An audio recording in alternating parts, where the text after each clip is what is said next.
Have you ever questioned the life path that you've been on? You've been wanting to be original and authentic and creating something new.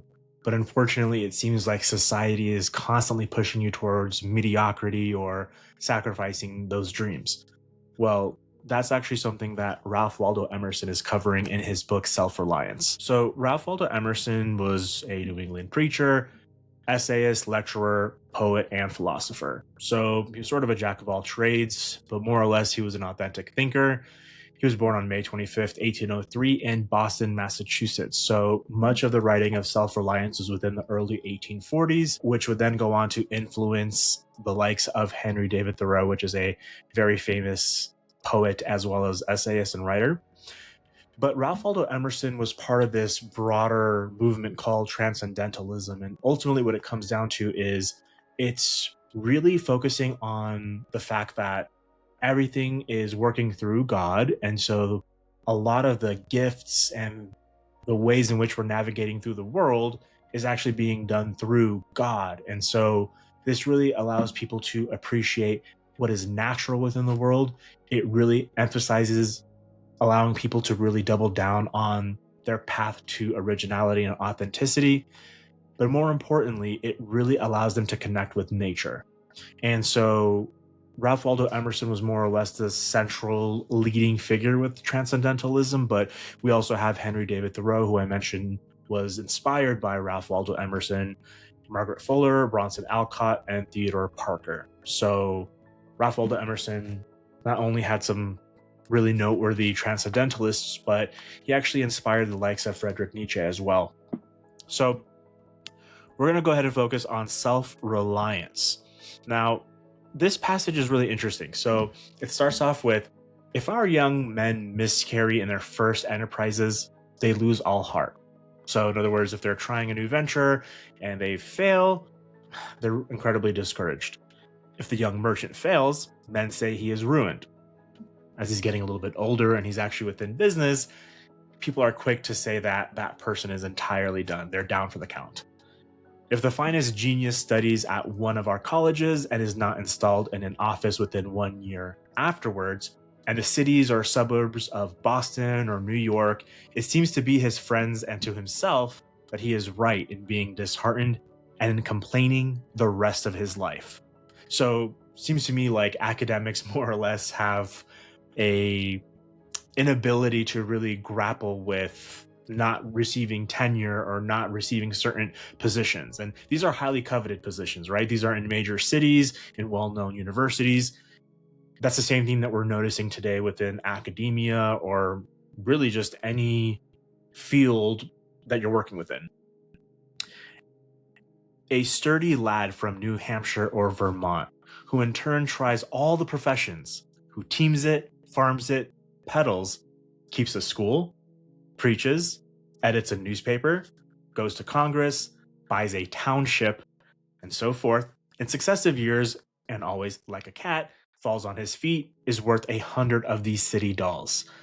So said differently, you could have somebody who more or less has this grit, and maybe they're not from these well-known cities, but if that person has that grit, they persist and try not just one single profession, not necessarily specializing in something, but more or less maybe a generalist, somebody who's constantly trying out new things, trying out different life paths and not going down one route and being discouraged when that doesn't work out.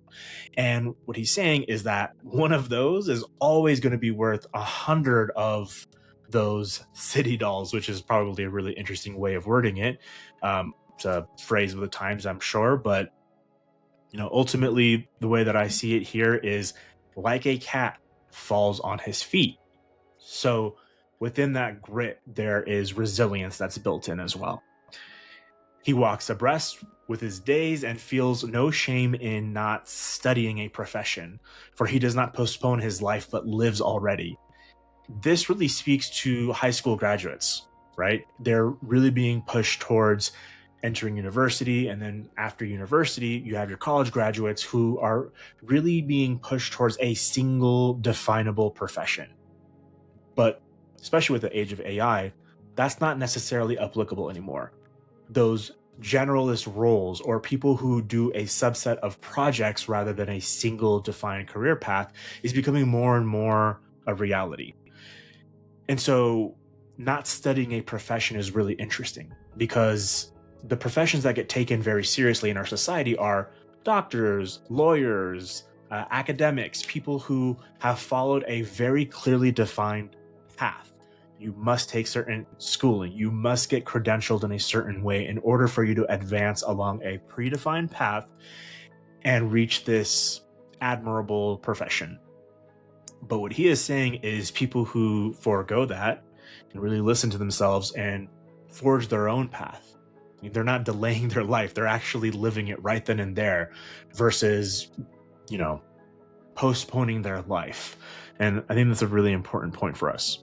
He has not one chance, but 100 chances.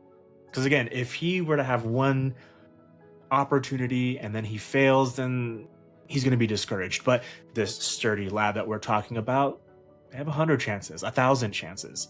Every time they try and they fail, that's just one chance down and an endless bucket of chances more to go. So let a stoic open the resources of man and tell men they are not leaning willows, but can and must detach themselves. That, with the exercise of self-trust, new powers shall appear. That a man is the Word made flesh, born to shed healing to the nations, that he should be ashamed of our compassion, and that the moment he acts from himself, tossing the laws, the books, idolatries, and customs out of the window, we pity him no more, but thank and revere him. And that teacher shall restore the life of man to splendor and make his name dear to all history. I mean, ultimately what he's saying is society is set up in a way in which we discourage people to be taking any particular risks.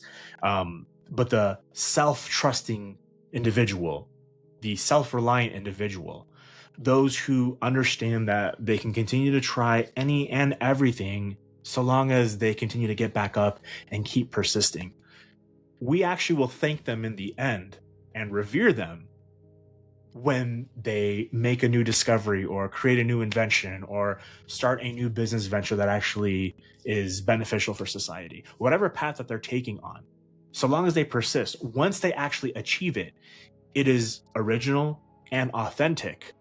But it's sort of like how Arthur Schopenhauer describes how ideas are, right? At first they're and I'm going to paraphrase this, but at first they're ridiculed and then they're really just looked down upon, and then ultimately it just gets accepted as just a natural part of life.